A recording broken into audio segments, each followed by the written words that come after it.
There are worse ways to start a show than eating chocolate. This is very true. It's chocolate. And it's a dark and stormy night. Hi, everybody. Total cliche tonight.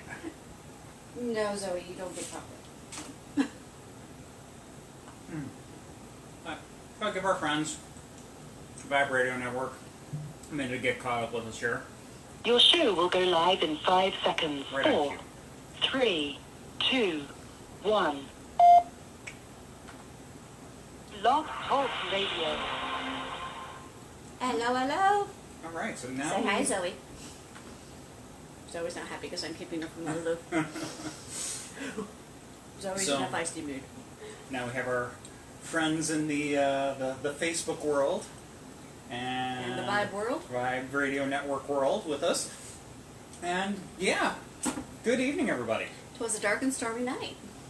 Total cliche. Light show outside. Total cliche tonight. Might still have a few flashes in the background. We'll see what happens. Yeah. But hope y'all are doing all right. It's been a busy week. It's a couple 2 of weeks. It's Very amazing busy. how quickly it's flown by. What Where did did we do? August go? Was it Canada last time? We did Canada last time, yes, because Canada just opened its borders. That's right. So. Which brings us to tonight. Haunted Broadway, because Broadway's opening up in September. Yay! And hello, Patrick. Good evening. Hello, hello. So yes, Broadway is something that is near and dear to my heart because I am a theater major. I'm a trained theater technician, stage designer, sound, lighting, all of that. Costumes, I did it for many years at my high school that I taught at, and as you can see some of my posters from our productions up in the background. And yes, our theater was haunted. But it's something that I remember, you know, very young age. One of my birthday gifts was to take a couple friends to New York and to take them to go see Cats on Broadway. That was my first Broadway show, actually, in New York on Broadway. I'd been going to theater for years prior to that, but that was my treat, and I was very enthralled by it, you could say, and that's probably what led me to set design, is the world that was created within that musical. So I decided, well, we're going to take a trip back down my memory lane and talk about the theaters that are on Broadway that are haunted. Now, not all of them are, just so you know. Quite a few of them. Quite a few of them are, though. They have, you know, some of them have definitely very much in-depth, very detailed stories, very, you know, good theories about exactly who it might be and stuff like that. And other ones that we're going to share tonight are just kind of like little vignettes, things about, you know, things going bump in the night type things at some of the theaters. But yeah, there are several dozen theaters that make up what is known as, you know, official Broadway in New York City. And we didn't even go off Broadway. We Yeah. just stuck to Broadway. And they're all kind of crammed into the same area, probably, I don't know, within about a mile radius of one another. And beautiful theaters, going back, you know, for some of them for well over a century. A few of them are, a select few are a little newer, but they've had so much energy that's gone through them over the years. And it's just amazing to think about the various, you know, shows, the people that have been drawn there, and everything that's transpired on Broadway over the years. Now you can imagine there's a lot of superstitions in theater, and one of them is you always have a ghost light on the stage when you do not have a production in residence, and it's just a single bulb that's lit on stage, and it's meant to keep the ghosts happy. Most of the time it works. But that is one of the superstitions. So, of course, you know, they have their own beliefs and their non-beliefs, and we're going to talk about quite a few of them. So let's think about, of course, why theaters might be some of the most haunted places in all the world. As Chris said, it's the energy. You have the electricity, the lights, and the sound, and the special effects. Then you have the physical and emotional energy of the actors that then draw that same energy out of their audience members. And you put all of that around, and guess what? Spirits like to manifest. But they also like to be entertained as well. It's not just prior actors and actresses and technicians and producers that haunt these. There's also audience members who always love to go to the theater, and they've gone back to the theaters that they love, and they're still watching brand new shows today. So for a little bit of fun little anecdotes here, of course, I'm not Helen Mirren. I would love to be the woman. She is my idol. And of course, Chris is not Patrick Stewart. Not Patrick Stewart, not Hugh Jackman. You know, some of the most famous men who have ever been on the theater and the women who have ever treaded the boards. I mean, give me an Idina Menzel any day. We are not those people, but Playbill, who reports on all of the shows and all the actors and actresses and the production teams that are on Broadway, actually has started yearly reporting on the ghostly activity in their publicized yearbook every single year. So it was kind of fun to find these stories that have been published over many, many, many different years. Now, of course, you might want to figure out why certain stories are pinpointed to one type of ghost or one type of haunting, but we'll save those discussions for another day.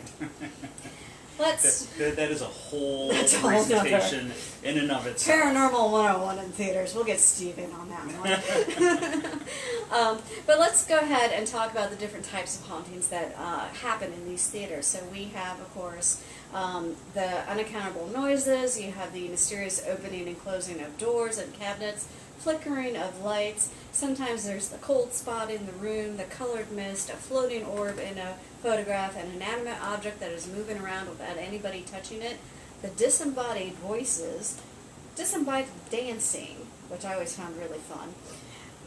And sometimes you might see the wispy manifestation or a contorted face in the mirror or the window. Even a full body apparition or two that come up as well. Sometimes you get touched. It's just the way it is. I get that a lot.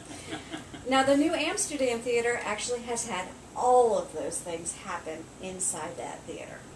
Now, the culprit is believed to be well known to them all, and before we get to who that culprit is, let's go ahead and go back to the history of the building here.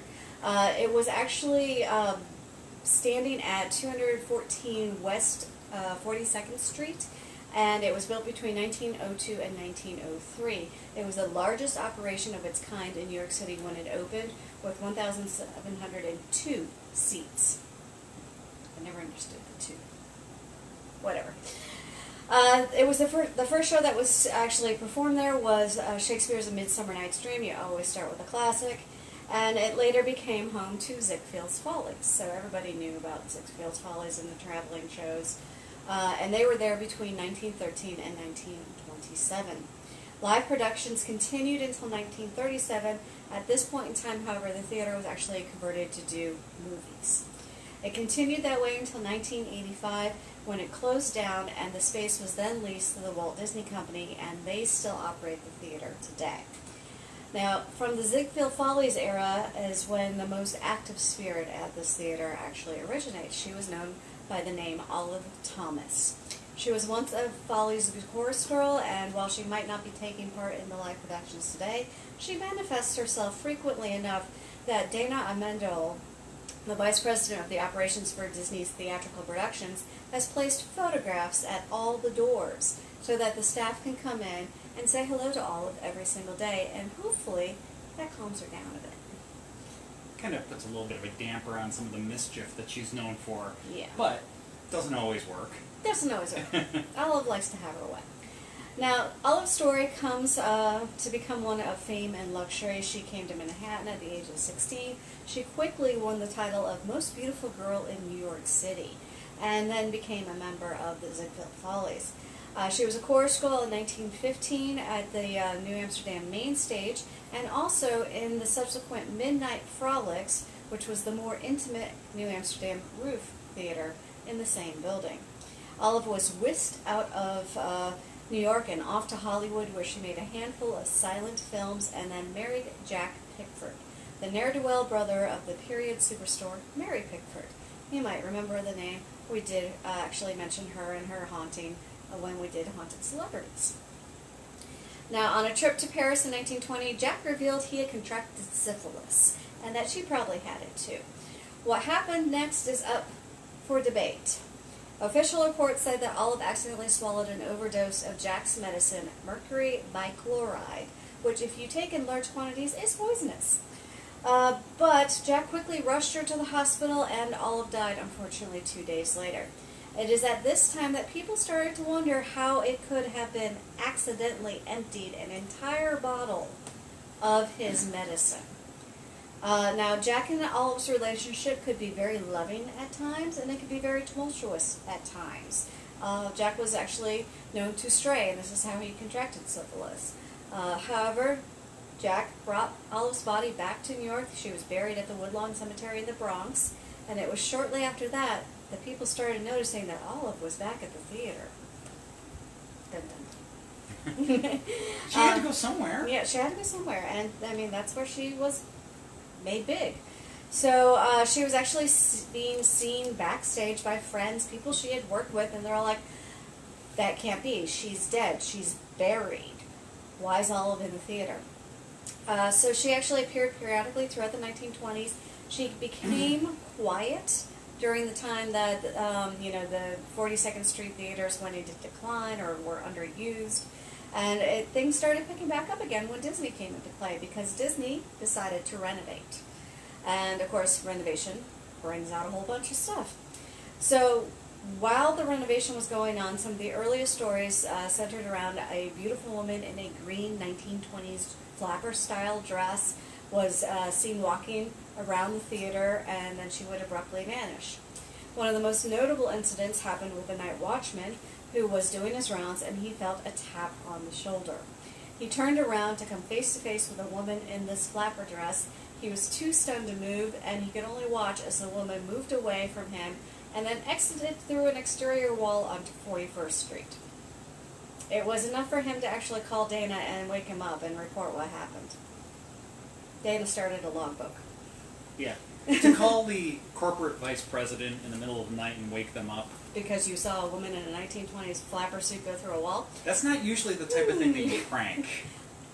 No. No. So Dana did not quite become a full believer, but he's definitely less of a skeptic. And as I said, he started a logbook of her appearances and her mischievous things that she has done. He's basically claimed he's become the keeper of the Olive Thomas legacy at the theater. Other things that he has clocked in for her appearances, in 2000, mid-2000s, he was actually going over the old New Amsterdam Roof Theater. It was being converted into office space at that point in time, and as he was touring what had occurred in the construction thus far, he distinctly heard the sound of tap dancing on the boards above him where the old stage would have been. He climbed up to that stage level, and he found that he was the only one in the space. There was no other way for somebody to come up or down. That was the only viable stairwell to go up. Other things that happened in 2013, a creative development team was in one of the offices talking about the film The Artist, which is set in the silent film era, and they were wondering out loud how many Ziegfeld Folly girls actually were in the silent movies. Of course, they mentioned Olive Thomas, but then somebody said Mary Pickford was the real silent era star. No. Poking and prodding just a little bit. No. Then they believe Olive got upset, understandably, and then they said, "I wonder what Olive Thomas would think of The Artist."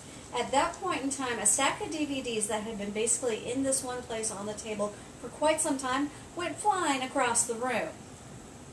Pretty sure that was Olive saying, "I don't care for your thoughts." And they were all stunned into silence. No need to be so rude. Yeah. Take back what you said. They were sister-in-laws after all. Now, Olive has also made her presence known during the previews of Aladdin. There was a female replacement conductor that came in. She had worked in the same theater on Mary Poppins, and she was familiar with the story of Olive and Olive's presence. Now, she was getting ready in her dressing room, and she was a bit nervous. I mean, she was stepping into this role, and she read an email from the conductor that she had been replacing. She just basically reintroduced herself to Olive. She's letting her know, "Hey, you might remember me. I was here before. I'm just saying hi and that I'm back.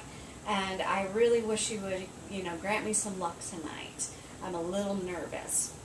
Well, at that point in time, she thought to herself, just a side thought, "I wonder what the Folly Girls would have thought about having a female conductor." She then says as soon as that thought finished, 4 of the light bulbs on her dressing room table kind of went on and off several times, like they were winking at her. And she took this as a wink from Olive and that Olive approved of a female conductor. I think that's kind of cool. Now, Dana also says that, you know, if there are such thing as ghosts, then the New Amsterdam Theater is definitely haunted. He's happy about it. They embrace it. They say that Olive is never violent. She's a bit mischievous. She embodies, however, what they are all about and what Disney is about, and that is in the business of happiness, and to make somebody happy, and especially to have somebody who was in the business for so long ago, they're kind of just letting them know, we've got a cat, that they are still doing what she thinks is okay in the theater, then she's quite happy, or he's quite happy with her. Now, he does say that Olive is not predictable. She will not perform on cue. So you can never assume you're going to see her when you come into the theater. But she does tend to appear right at the moment that you start to forget about her, or things are changing up for the next show. Simply put, you don't find Olive, she finds you. Isn't that right, Una? Una's liking the shadows that are happening on the wall over here.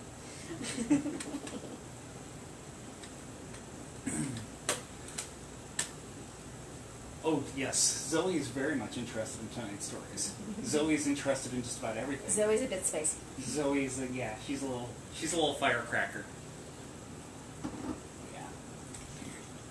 Give you your corn. Have your thumb. So, from here, we are going to go move a few blocks to the east until we get to 111 West 44th Street. And it's here that you'll find the Belasco Theater. Built in 1907 by David Belasco, the Belasco Theater effectively served as David's home for many years. He spent nearly every waking moment there. He was more than a theater owner, he was also a writer and director and was involved with almost every aspect of the theater's operations. David was able to build his dream theater after decades of success as an author, including one of his works which was adapted into the well-known Madame Butterfly. In 1907, the Belasco Theater cost about $750,000 to build. Just to kind of put that in perspective, that would cost well over $20 million today. The theater features Tiffany glass decor and murals by artist Everett Shinn, and was known for its modern productions and lavish architecture, which extended from the ground floor to the penthouse duplex occupied by Mr. Belasco himself. David Belasco's success afforded him the ability to live in extreme lavishness. There was more than enough space at his Belasco penthouse to install salons, bedrooms, dining areas, and a studio. But the living room was the apartment's focal point. Designed like a Gothic church, this was where Belasco showcased his impressive collection of art and theater memorabilia, much of it being of the erotic variety. Behind all the success was an eccentric man whose inner flamboyance could be seen through the objects he owned. One might consider Belasco's penthouse bizarrely decorated, cluttered, and confusing, but it reflected well on the man who called it home, or perhaps we should say, still calls it home, as Belasco's spirit is still hanging out in one of his most favorite places. Here we go. To understand why the spirit of David Belasco is so influential in haunted lore in New York City, one must know how important his theater was to Broadway as a whole. The Belasco Theater was a modern marvel in the theater world.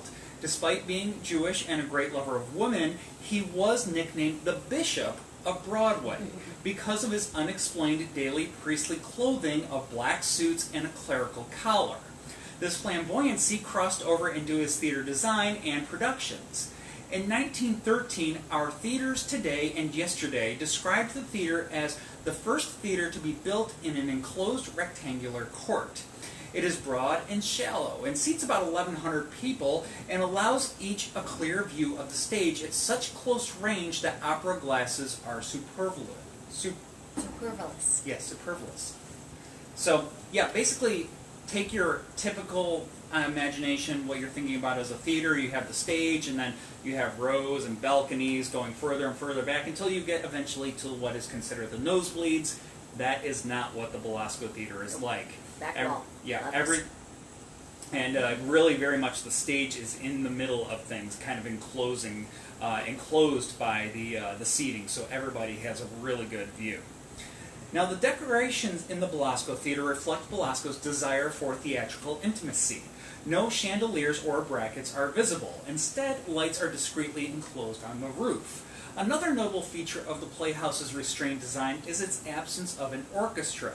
As for the curtain, it rises in a very interesting manner, which is announced by the sound of a muffled gong. Throughout his life, Belasco was fascinated with lights and machines. He was thus also known for introducing many innovations in theater technology.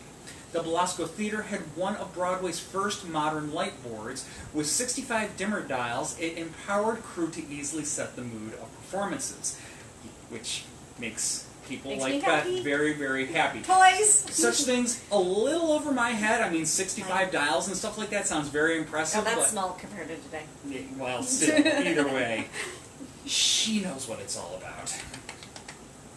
A strong proponent of realism in his theater, Belasco had reproduced detailed operational apartments, a child's restaurant, and a laundromat on stage. Although short-lived but still influential, he also used scent design to really bring the audience into the setting. Smells were sent through the Belasco Theater's vents, for instance. Sometimes actual food was cooked or coffee was brewed on stage. In 2010, the Belasco Theater's current owners brought out its Tiffany lights and restored it to its former grandeur. Paint was removed from the various murals, and the stained glass outside the building was cleaned and restored. Surely this made Belasco's spirit very happy, to say the least. After several mid-century flops, the Belasco Theater has been renewed into what it once was, a beautiful playhouse with respected performances across all genres. Multiple Tony Awards have been won for the Playhouse's performances, and many famous celebrities got their start there. During his life, Belasco was a friendly character, maybe a little bit of a trickster, but always encouraging to those who entered his theater. He hasn't changed at all in his spirited years. Belasco's ghost is never intentionally frightening or threatening. Rather, he seems to be lending his support to the modern cast and crew of his theater, maybe with the occasional prank thrown in for fun. Since his death at the age of 77 in 1931, David Belasco has been seen in the theater's private box during rehearsals and opening nights. He's usually alone, but sometimes the ghost of a woman in blue is with him. This woman is said to be the spirit of a beautiful actress who died after falling down an elevator shaft that would take Belasco and his friends up to his penthouse. Others believe that she is the ghost of a red-headed stripper who worked in the building when it served as a gentleman's club called the Follies in the mid-1900s. She is said to have committed suicide by hanging herself in the Belasco Theater's basement. No matter her origins, there have been numerous sightings of the Blue Lady at the Playhouse. Speaking of female companions, Belasco was a bit of a ladies' man himself. As Ghost, he still pinches the bottoms of young actresses performing at the Playhouse. One story tells of a young actress who was taking a shower in her dressing room when her bathroom door was suddenly flung open. When she jumped out to yell at whoever it was, nothing was there, except for a creepy blue glow. Was it David hoping to sneak a peek at her, or maybe the Blue Lady sizing up her competition? Belasco's ghost especially likes to appear after shows. It's been reported that after an exceptionally good performance, his solid figure would appear backstage to chat with and shake the hands of actors. But if the night didn't go too well, Belasco would express his discontent by ransacking dressing rooms. Furniture, vases, and belongings have been discovered thrown against their walls and doors after bad performances. In recent years, the Belasco Theater suffered a series of flops, so if the stories are true, the Playhouse's cleaning crew was likely very busy in the wee hours after the curtains closed. Belasco's ghost expresses his presence in other ways at the theater as well. Mysterious noises and out-of-place smells are common in the historic landmark. The non-functioning elevators are often heard going up to the now-abandoned penthouse, for instance. Multiple voices and disembodied footsteps are also heard in there as well. People have heard the sound of raucous parties being held in the Belasco apartment, complete with the sound of feet dancing to 1920s era music. Workers reporting to the disturbance find nothing but thick layers of dust, undisturbed now for many years. Downstairs in the theater, cigar smoke has been smelled backstage when no one is lighting up. At least, no one among the living.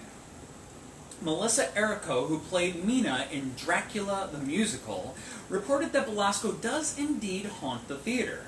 She recalled the time that her dresser, Kathy, saw him walk into a mirror.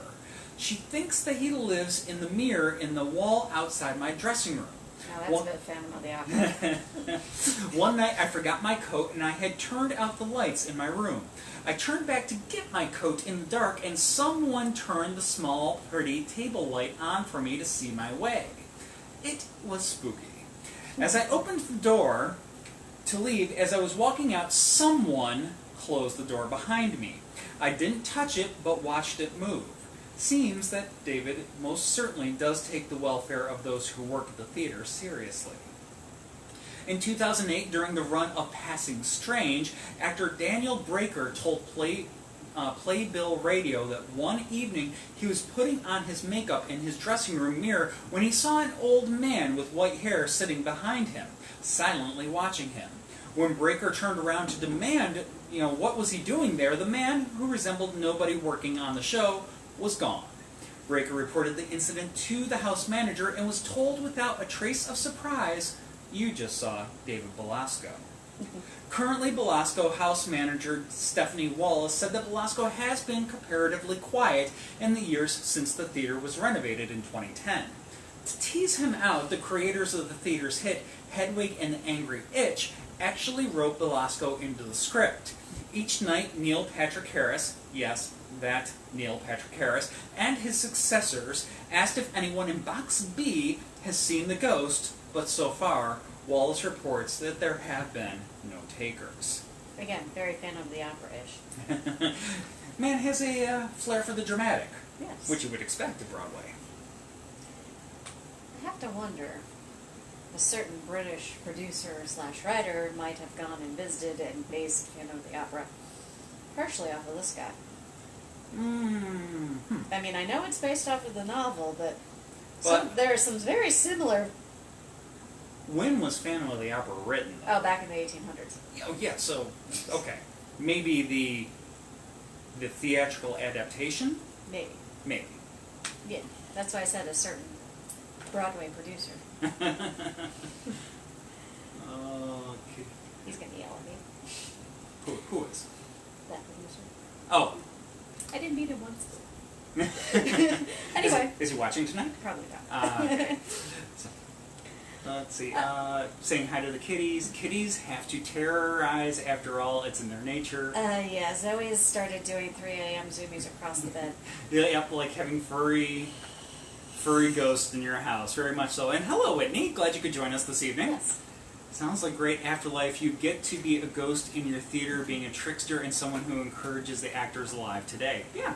I like your mom's comment. You get to see the shows for free. Yes. That, quite the value there. Oh, yeah. Anyway, so let's go on to the Richard Rodgers Theater. Now, this is just a couple of blocks to the north and west. You will find the Richard Rodgers Theater at 226 West 46th Street. It is currently home to the smash hit Hamilton. Had to wear the shirt. And, of course, it is said to be home to its own host of paranormal cast members as well. The theater was built in 1925, originally named the Channon's 46th Street Theater after the man who built it, Irwin Channon. Shortly after opening, the theater was leased to the Schubert family, and it was responsible for establishing New York City's Broadway district as we know it today. As part of the dominance that they exerted over the theatrical scene, they outright purchased the theater in 1931. Now, struck by inspiration, they renamed it the 46th Street Theater, and the Schuberts maintained the theater until 1945, when it was taken over by new management. The theater would change hands 3 more times before in 1981 being purchased by the Nederlander organization. Now, they named the theater after the greatest composer, Richard Rodgers, in 1990. Stories about ghosts at this theater are as current as within the last few years. Many actors and crew have various claims to experiences with paranormal. During the run of In the Heights, Louis Salgado claimed to have seen the ghost of a small child just off stage during the show.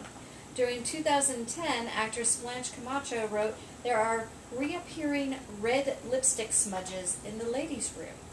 They get painted and wiped out, but they inevitably will return."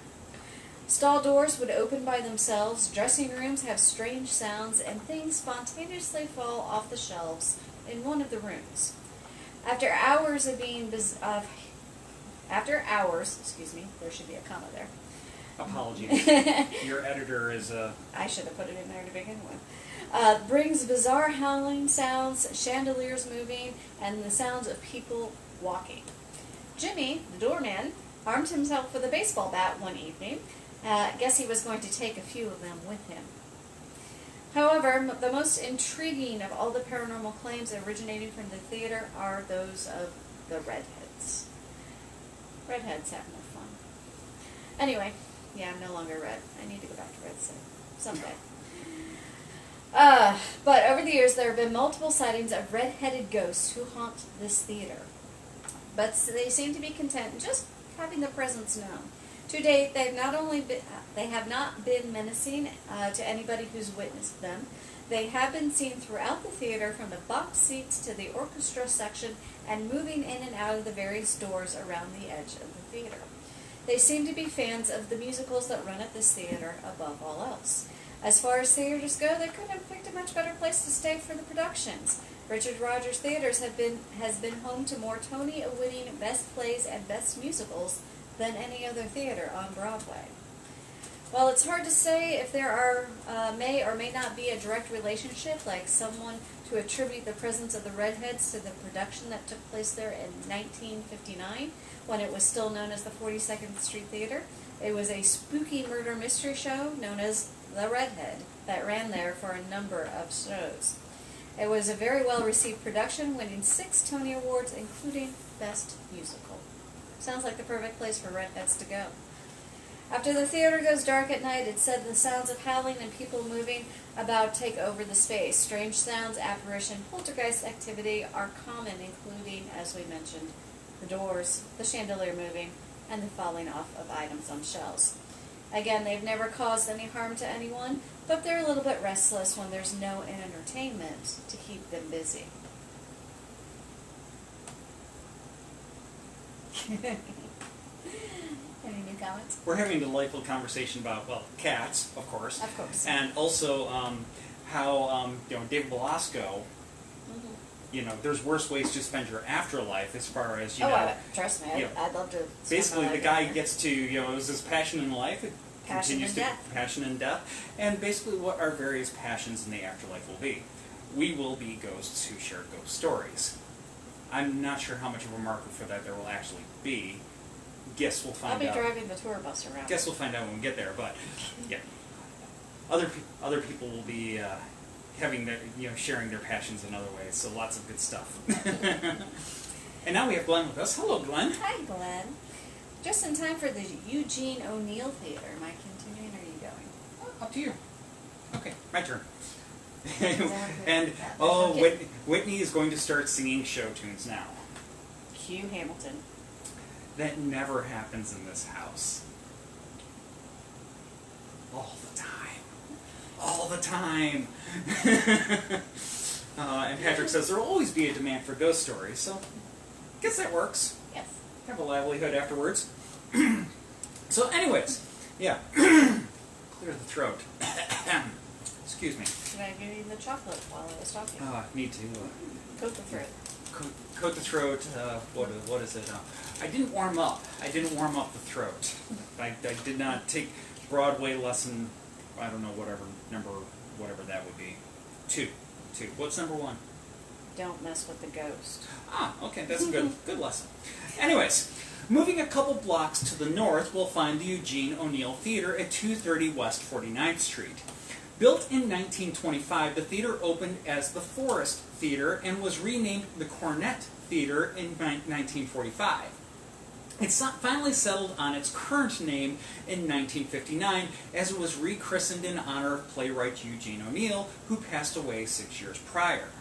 The Eugene O'Neill Theater has been home to a number of well-known productions over the years, including Annie, The Best Little Whorehouse in Texas, Grease, Death of a Salesman, The Full Monty, Sweeney Todd, and the currently running The Book of Mormon. Hello. Hello. My name is Moving on. That's going to get us flagged. During the production of Sweeney Todd in 2006, a series of paranormal events loomed over the cast and crew of the production, and it could sometimes be quite unsettling. For example, during the show's previews, things would sometimes randomly fall off the shelves, including dangerous objects like a fairly large pair of gardening shears. The actors would sometimes report having their hair randomly tugged as well, or even having their characters' names whispered in their ears while on stage. Amongst the other activity, there is sometimes the unexplained scent of lilacs downstage to the left. In another incident, an actress had part of her costume go missing. Now, this is not as racy as it sounds. It's quite a little simple piece. It was Janet Jackson. Yeah. It was a whistle that was kept in the pocket of a bloody lab coat, which never should have been left on stage. It wasn't until several weeks later, after the whistle had been given up for lost, that it abruptly tumbled out of a sack of clothing in the basement. These clothes were on one of the dead racks where unused clothing is stored. So, just to kind of give you an idea, you know, when you go from one production to the next, it's not like all of the stage equipment and all of the costumes, they don't all just go away. They have to go somewhere, and that is the dead racks where they were stored in the basement, where there was no reason for the whistle to wind up there. But anyways, whatever is lingering in the Eugene O'Neill Theater walks a very fine line between mischief and maliciousness. With having hosted such a wide variety of shows over the decades, and having so many cast, crew, and audiences come and gone, it can be hard to pinpoint the source of such activity. Maybe something is tied to a sentimental object that resides in the theater. Or perhaps it is somewhat a prudish spirit that is put off by the sometimes racy and irreverent productions that have taken place under the theater's roof. Or maybe it's someone who's just a little bitter about being dead. Maybe. Regardless of where it's coming from, it's strongly advised that you use a little extra caution whenever you find yourself in a production under the roof of the Eugene O'Neill Theater. So, we're going to go ahead and we'll slide on to our next stop. Okay.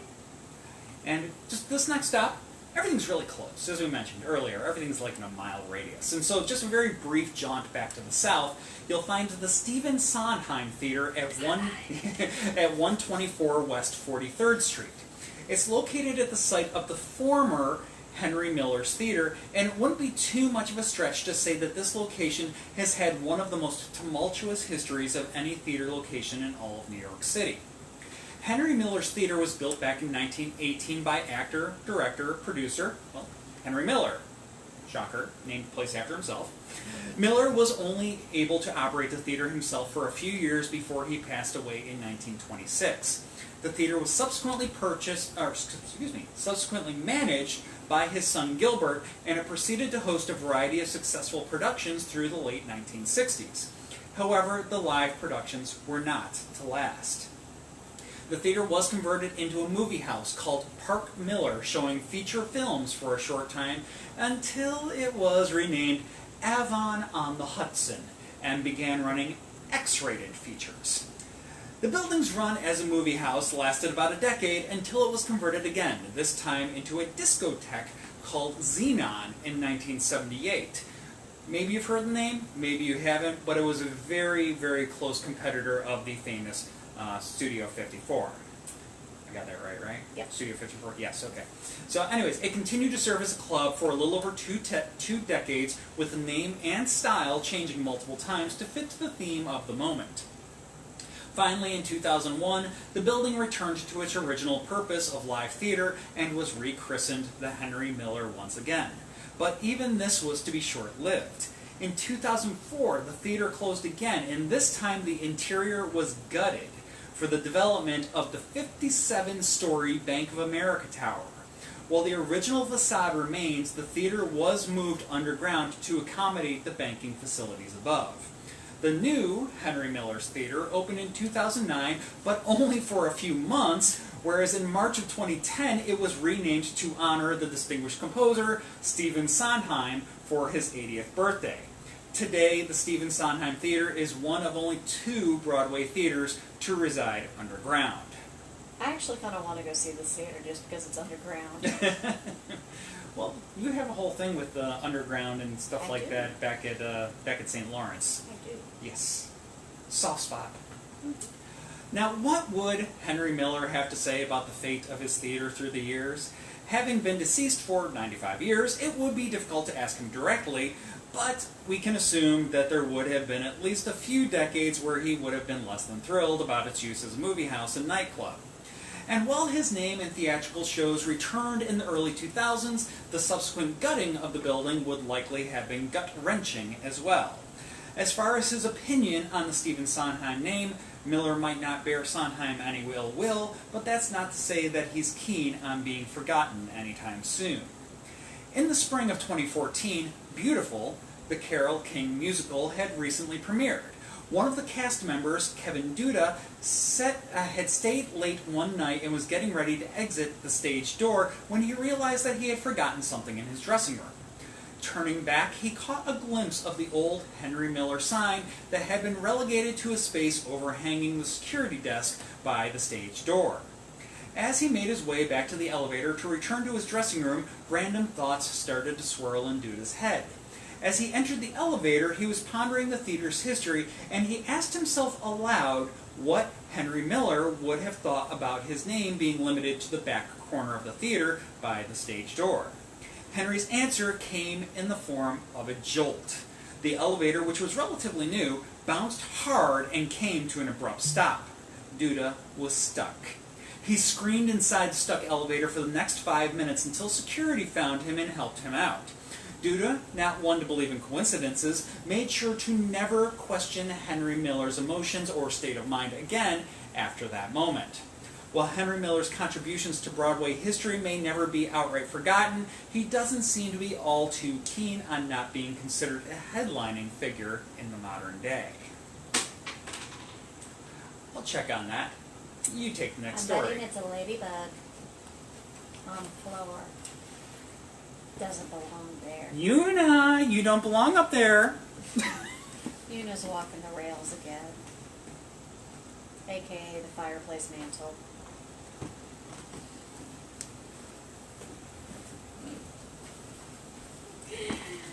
Anyway, we're going to go on to Gershwin now. So the Gershwin Theater is back up to the north. It's at 222nd West 51st Street. And this is home to one of New York's newer theaters. Having only opened 50 years ago in 1971, the theater seems to have collected a few spirits in its relatively brief history. The building is a 48-story business high-rise, which was constructed by the Uris Building Corporation and originally named the Uris Building. The theater incorporated in it was therefore called the Uris Theater as well. The skyscraper was sold and renamed for its new owners, the Paramount Investment Group. In 1983, the theater was rechristened. Christened? I didn't do my warm-ups either. You need more to drink. Apparently. In honor of the Gershwin brothers, George Gershwin and Ira Gershwin. Ira, who was outlived by his brother by about 40 years, passed away shortly before the rechristening of that same year. Over its history, the theater played host to many classic shows, including Porgy and Bess, The King and I, The Pirates of Penzance, Singing in the Rain, and many other well-known shows. Since 2003, the theater has been home to its longest-running show, the hit musical Wicked. The spirits that linger about the Gershwin Theater are subtle. Their exact identities are uncertain, but they seem to be content just to hang around and waiting for the curtain to rise. One of the spirits seems to be a man from the theater's earliest days, dressed in a smart blue suit that would have been right at home in the 1970s or 80s. He has regularly been seen in the building for many years, only to disappear when approached. Another one of the ghosts is a man dressed in a simple white t-shirt. It stands to reason that this might be one of the earliest stagehands from the days past. It's not a typical attire for an audience member, And the final spirit is only one that has actually been named. And it depends on who you ask. They might call him Drew, or they might call him Dennis. The spirits are not content to only be seen, as one or more of the cast or crew members have received a distinct but polite tap on the shoulder, only to turn around and find that they're alone. Oopsies. There's a comment. We're having all kinds of Broadway theater quotes I flying will back and not forth. start singing Wicked, even though I know it by heart, but I can't go that high. I don't have I don't have Menzel's range. Or Bell's range for that one. Don't have any range. At least you have a range. I could try it, but it wouldn't be pretty. And I'm a little hoarse right now. I had a big tour last night. It was a good tour. It was a very good tour, but it was Thank- big. Yeah. All right. So the Imperial Theater. Heading south, you'll find the Imperial Theater at 249 West 45th Street, and it opened on Christmas Day of 1923. It became the 50th venue in New York City to be owned by the previously discussed Schubert organization, and nearly a century later, they still own it today. Designed to be a musical theater, it has hosted many notable shows over the years, and many notable performers have graced its stage, including the very talented Ethel Merman. God, that woman's a legend. In life, Ethel was possessed of a legendary personality and powerful, commanding stage presence. You couldn't take your eyes off her. With her unique, arresting voice, she captured the attention of film and stage, including her appearances in Broadway's Imperial Theater. She was known by many as the First Lady of musical comedy. She became renowned for her leading roles in Anything Goes, Annie Get Your Gun, Gypsy, and Hello, Dolly. After a full and rewarding career, Ethel passed away in 1984 at the age of 76 at her home in Manhattan. That evening, all the theaters in Broadway dimmed their lights in her honor. It seemed that she was not done with Broadway, though, as she has chosen the Imperial Theater as her place to reside in the years that followed. Over the years, people who have witnessed the odd going-ons at the Imperial believe that it's Merman who is still navigating the theater, opening and closing doors as she moves about the space that she was so familiar with in life. Perhaps it's her comfort within the space that has drawn her back there. Or maybe she just enjoys messing with people. She was always a bit of a mischievous person. She often, of course, played tricks when she was alive, and she had a reputation for being brash and yanking on people's chains. And it's very likely she would make the most out of any paranormal ability she's been gifted with in the afterlife. So if you ever find yourself at the Imperial Theater, make sure you give Ethel a warm hello, as she's likely still lingering in that space. There's so much that I could not include in the script about Ethel, because she truly was a very, and I mean this in a complimentary manner, vulgar individual. She's a very body woman. She embraced her bodiness. And she was fantastic. Absolute delight. She was not afraid to say or do anything. I love the woman for it. I want to be her when I grow up. And Patrick, yep, it's the ambulances, time to hide the bodies. Shh, Patrick. We're out of room. We don't. I don't have any more body bags. Not much room to bury them in the backyard. And Whitney absolutely loves Ethel. She stands with Ethel Merman, and then there's a singing quote which I dare not try to repeat. And yes, loving that story. But moving on to our next stop. Yes, as I said, many haunted locations amongst Broadway. Not every last one of them, but just about. I need a trip to Broadway. Yeah, seriously. So, yes. I keep forgetting to give you your chocolate. That piece is yours. Okay. For next time. Uh-oh. They're back. I really hope it's not a water rescue. I can't check the No, active. you can't read. No. Yes, okay. Anyways, about a 5... The I cats gotta are being go check. rambunctious. Should I go check? Nah, they're fine. Okay. About a 5-minute walk down West 45th Street to the east, you'll find the Lyceum Theater at 149 West 45th Street. The Lyceum was a remarkable facility and has been so since it first opened in 1903. It's one of the 3 oldest surviving Broadway venues, and it was the first theater to be granted landmark status in 1974. It's one of the few theaters in New York to still be operating under its original name after more than a century. While they did not build it, it is one of the many venues owned by the Schubert organization today. The legendary dancer and choreographer Bob Fosse, am I saying that right? Fosse, thank you. You'd be the person to ask. Bob Fosse may haunt the Lyceum, if actors and crew are to be believed. According to Playbill, Fosse was also a well-known and well-regarded director, leaving an outsized mark on the already pretty outsized world of Broadway theater.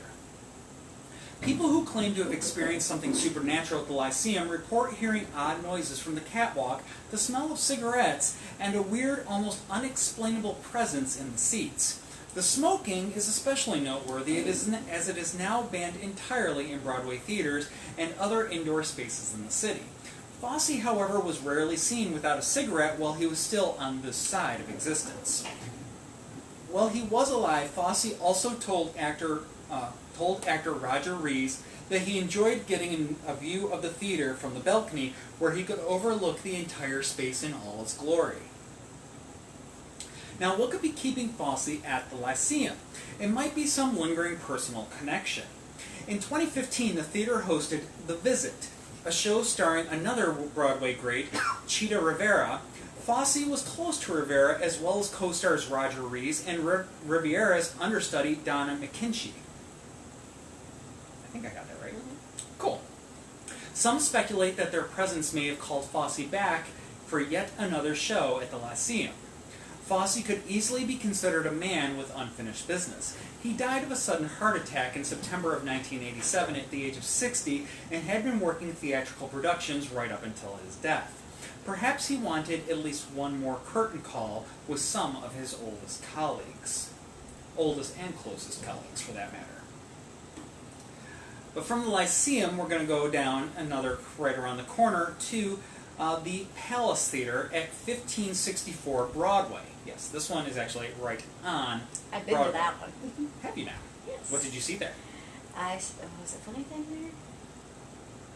It was a rehearsal, I remember that. Somehow we talked our way into a rehearsal. Lucky you. I know, I don't know how we did it. Although I actually tend to do that somehow. Pays to say I'm a theater student. Now, reputedly the most haunted Broadway house, it opened back in 1913, and through 1932 the Palace was the most sought-after booking in vaudeville. Playing the Palace was the dream of all vaudeville actors. In 1932, the Palace's days as a vaudeville mecca ended and the theater began screening movies and hosting concerts. It became a premier venue for concert performers like Judy Garland, Ethel Merman, Liza Minnelli, Bette Midler, Diana Ross, Josephine Baker, and Shirley MacLaine. The Nederlander organization bought the Palace Theater in 1965, and the house returned to theatrical productions the next year with Cy Coleman, Neil Simon, and Dorothy Field's Sweet Charity, directed and choreographed by Bob Fosse, previously mentioned, and starring Gwen Verdon. Judy Garland set box office records at her sold-out 19-week run of Judy Garland at the Palace 2 a day in 1951 and 1952, and she returned to the theater in 1956, 1957, and 1967. She was the darling of the Palace and its audiences. Judy's spirit is said to still haunt the great old theater, which has mounted exhibits in its lobbies of Garland memorabilia and old photographs, especially on the Judy Garland staircase. Garland would post herself on this hidden staircase at the house left rear of the orchestra and smoke a cigarette or two before entering the stage. During the run of the 2012 to 2014 Annie revival, one actor claimed that when he was in a dressing room alone one night, he thought he heard a voice call, Judy. Now, Garland is the queen of the Palace's celebrity spirits, but who would be calling her and why remains a Broadway mystery. The Palace Theater is reputed to be home to more ghosts than any other Broadway house. Among them is a mysterious figure who passes open doorways late at night, a child ghost who plays peekaboo in the mezzanine, a musician dressed in white who appears in the orchestra pit, and a tightrope walker, presumably from the theater's vaudeville days, whose appearance is said to foretell the viewer's death. Dun, dun, dun. You don't want to see the tightrope walker. No. The musician, a cellist who played in the orchestra pit, last appeared to actress Andrea McArdle when she was performing Beauty and the Beast at the Palace in 1999. The tightrope walker is said to be Louis Borsellino, who fell during a performance when he was working without a safety net. Stagehands say that when the theater is empty, the ghost of Borsellino can be seen swinging from the rafters. He lets out a blood-curdling scream, then reenacts his unintended nosedive. Other sources have seen him walking a tightrope from the house-left box up to the mezzanine. Either way, as a harbinger of death, this is not a ghost you should want to meet. The New York Times on Wednesday, August 28, 1935, reported the accident involving the 31-year-old Borsellino. However, the report listed him as in serious condition with a fracture of the pelvis, possible internal injuries, and lacerations of the left arm. After a lifetime of performing, Borsellino died in 1963 in Pennsylvania. So no, the fall in the theater did not kill him.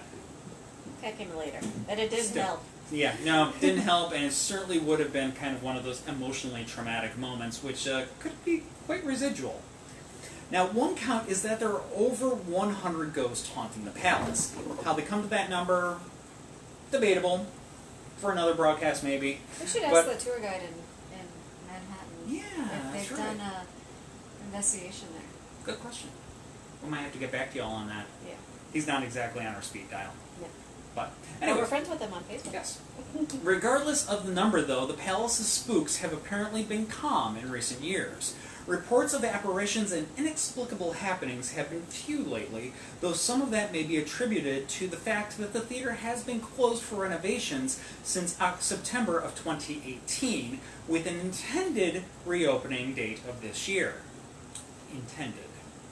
Well, COVID will Thank allow you. them to complete their renovations. Yep.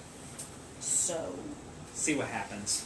But yeah, it's That's been a right. few years, so we'll see what happens when they go ahead and throw open the doors of the Palace Theater again. And moving along. the lyric theater. And I will have my chocolate now. So just a little, Una. Una says curtains. Una, I can't see myself. I see you. You're there. I'm there. Okay. Una's going to lay in front of the camera and block my view of myself. And of all the comments, too, so. I'm being judged. So, a little south of the Palace Theater is one of the theaters that, unfortunately, we've lost to the wrecking ball. This was the original Lyric Theater, and it used to be at 213 West 42nd Street between 7th and 8th Avenues. The Lyric building had some of an odd history. It was built in 1903 and it operated as a playhouse until 1937. But then a line of flop productions closed it and it was converted into a movie theater. By 1996, the building was purchased, gutted, and combined with the adjacent Apollo to create the Ford Center for the Performing Arts. All that remained of the Lyric was the 42nd Street facade. The new theater revolved around a series of owners and names. In 2005, having become a property of Hilton Hotels Corporation, it was renamed the Hilton Theater. In 2010, it was under agreement with Foxwoods Resort and Casino and the newly formed Live Nation.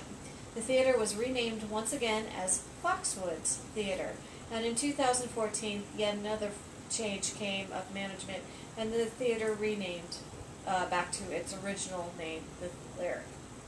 Long before all the turmoil of the 90s and the 2000s, though, the incident occurred in the old Lyric Theater on Tuesday, December 21st, 1909. It was opening night of the city and the last play written in his lifetime by Clyde Fitch. The audience numbered over 1,000 people, and Fitch was the most prolific playwright of his day. The author of several hits that had largely faded from public eye, but there was one thing about this last show that all would be ensured of enduring remembrance. The city had two claims to theatrical fame. One, it is the first play in which a curse word was ever uttered on a Broadway stage. It was goddamn, by the way. The second is Very racy. very racy. Very for the time racy. period. The second is a more supernatural vein. According to published accounts, as the cast of the city was taking its final curtain call, women in the audience screamed and fainted at the unmistakable figure of the recently deceased author emerging from the wings, who then strolled out to center stage, took a deep bow, and vanished right before everyone's eyes. Fitch's curtain call was apparently his only manifestation at the Lyric or anywhere else. Maybe the playwright only intended this one-off appearance at the opening night of his final play, or maybe something inferred. Folklore says that the most effective way to exorcise a ghost is to burn the bones of the deceased, and so perhaps Finch's cremation in 1910 put the kibitz on his future appearances. The city ran at the Lyric until May of 1910 and then transferred to the Hackett Theater across 42nd Street until June when it saw its final curtain call, but it would never be forgotten thanks to its author's appearance. How was your job? Very tasty. Okay. Somehow we got onto, we might get wrapped into a D&D game with Patrick and Alex. Oh boy. Oh boy. By the way, all my characters tend to destroy the last of whatever's in the game. Just warning you. Both are more than welcome to join us. That is why they call those questing a party.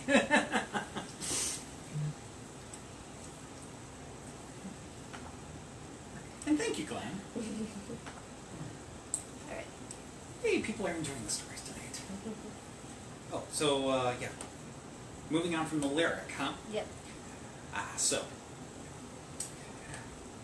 We totally run a Haunts of Richmond D&D adventure. You might Be surprised. careful what you wish for. I love that, though. Thank you. Alright, we need to read. Oh, We're yes, running long. I do. Sorry. Okay, yes. yes. Timekeeper here. We are running long. How are we Yes. running long? This is one of our shortest scripts in a while. Anyways, Sidetrack.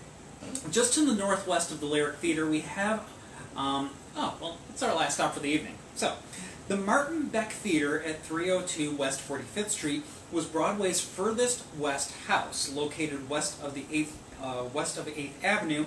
It was built in 1924 as a vaudeville house by promoter Martin Beck. Beck lived until 1940, and in 1965, Beck's estate sold the theater to Jamson. That's why I gave it this one. I'm sure it is.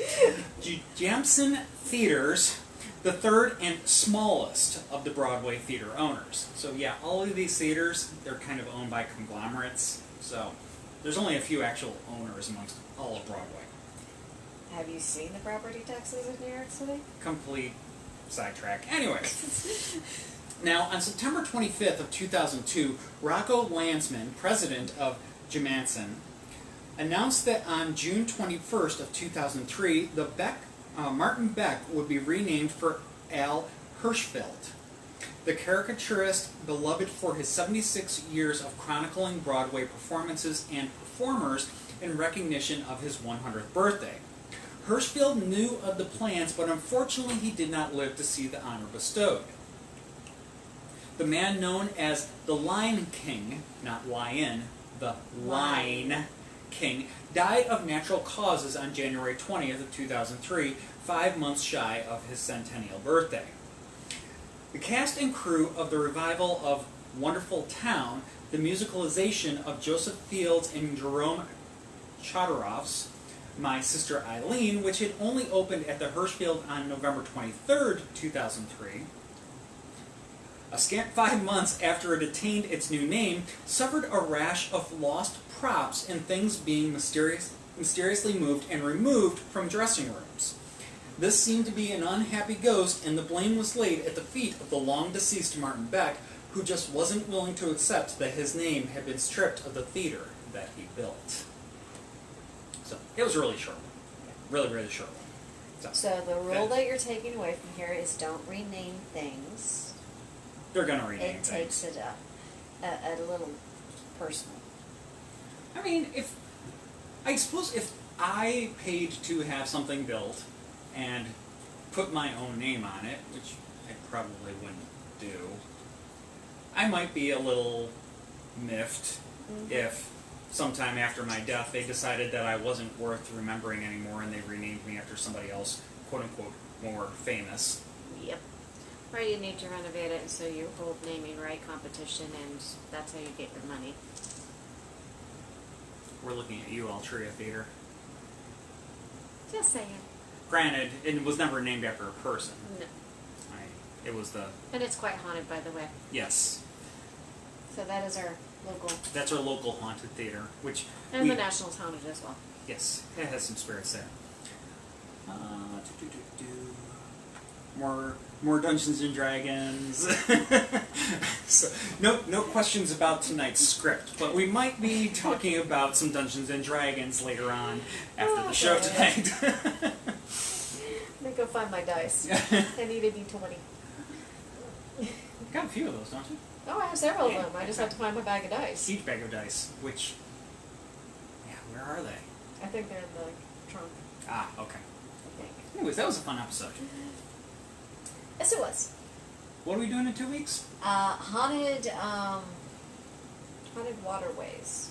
Haunted Or water. I think I called it haunted paddling waterways you can paddle. I'm Well- still working on the script, on the title. We'll figure out a catchier title But for it's it. basically waterways you can go canoeing, kayaking, etc. on. Just beware. Yep. And Glenn, very good point. It is absolutely insane that Wednesday is September 1st. Where is the year going? So upcoming. Are we doing any announcements, or are we saving that for next week? We'll save it for later. Little teaser. We do have announcements coming up, but Announcements. we're going to do announcements. some announcements after Labor Day, which Okay. is a week from today, because that's when we'll start putting some Stuff out on stuff Facebook. out on Facebook. So we'll announce it then. Who knows? You know, maybe we'll announce it during the show. Maybe we'll do a special, just one-off announcement type thing. But we got our special events coming up in the over the winter months, and Yep. of course Oh. October. Key West. If you come to Key West with us, there's a haunted theater down there. There was a theater fire and ghosts, and you can hear about them on maybe a walking tour that we might take you out on. Go kayaking or canoeing down some haunted waterways. And my mother asked, like the St. Lawrence River? No. No? I did not include the St. Lawrence in this one. There probably could. Oh, you could, definitely, but I included more of the smaller rivers. Okay. The ones we haven't talked about. Okay. It's not like we're not going to be doing waterways again. There's enough there for 2 scripts. It's over 12,000 words right now. So we gotta cut it down. We got a lot to talk about. But yeah, so we'll be doing the waterway stuff in a couple of weeks. We have all kinds of special announcements coming up. Of course, October is coming. So, yeah, get your October tour tickets sooner than later. Granted, Yes. admittedly, this is on me. Still working on fleshing out the October public tour schedule. If you go on there, you might notice there are some very noticeable gaps in the schedule. And they will be filled in. They will we be just filled gotta in. make some changes to the wording and all that stuff. So, but when it is filled in, there will be Facebook posts and Yep. much celebration, Yes. and we will be all hopped up on stimulants to keep ourselves moving through the I month. might be taking blood sacrifices at that point and become the Countess. Got lots to talk about, lots to keep us busy. But yeah, 2 weeks, 100 Waterways. Yep. Many announcements, either right around that time, a couple weeks from now. But yeah, stay tuned. We will be here, and yeah, I'm trying to think if there's anything else. Yeah, we'll only be doing one storytelling session in October just because October, just so you all are aware. Thank you, Patrick. October, my favorite month, and you just that's a link to our website. Thank you. But yeah. Oh, I suppose there is one other thing, and it's a little bit of a sidebar. We won't get into the exact dates, but Glenn, this is a special note specifically for you. We're coming. We are coming. We have reservations to stay and camp at Point Lookout next month. So we will be coming up. We will make sure to drop you a side note to make sure that we can get up there and actually meet you while we're there, since you're basically going to be within walking distance. But yeah, just wanted to give you a heads up on that. We'll talk to you about that shortly. And yes. So We're finally going camping. I don't know how long it's been. it's been several years since we've been able to go camping, so we are looking forward to it. Yes. But that's going to be part of our September break. Tours will be running through September, just on Fridays. Chris and I are taking some R&R. Yep, just on Fridays and Saturdays, though, our guides, as wonderful as they are, will be kind of running the show for at least probably half the month, while we take a little R&R and rest up for October. So, anyways, yeah, Glenn will be touching base with you again in the near future. It's not exactly going to be tomorrow or anything like that. We got a few weeks, so we'll touch base with you about that soon. And we'll catch you all in 2 weeks, so we'll Yep. talk about those haunted waterways. Yep. So, all right. With that, we will bid you all a good night, and go ahead and go watch a musical or something. Have a good one, everybody. Bye.